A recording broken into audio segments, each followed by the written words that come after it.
the 1918 flu crisis, which is very much similar to our own, this global crisis, really shaped the way that the 19th Amendment was passed.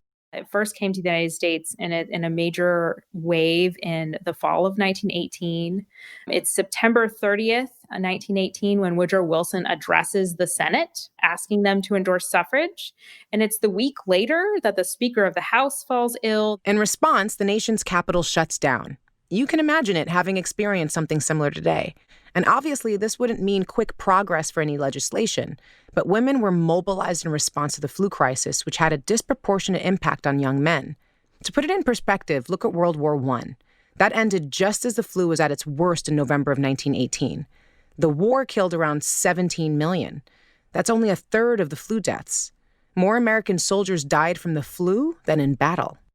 Women were nurses on a large scale. A lot of them had been nurses in World War I and came back to the United States and continued to do so. They were caregivers for their family, but also many of them were enlisted to work more professionally.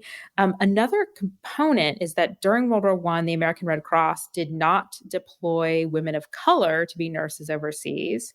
But because of the crisis in 1918, they did call up women of color to be nurses, which, by breaking that barrier, they were allowed to be included in future American Red Cross initiatives. So that was a really important shift in the nursing profession for women of color. By 1920, women made up 21% of the workforce. While this gender boost is often credited to World War I alone, women's increased presence in the workforce would have been far less pronounced without the 1918 flu pandemic. And that was something the public and politicians couldn't ignore, says writer Elaine Weiss.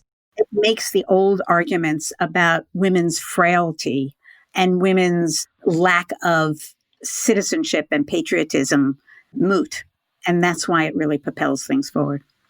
And women have a better sense of themselves. It convinces a lot of women who did not support suffrage before. Now, suddenly, they've taken on a job. They've taken on public service in many different ways.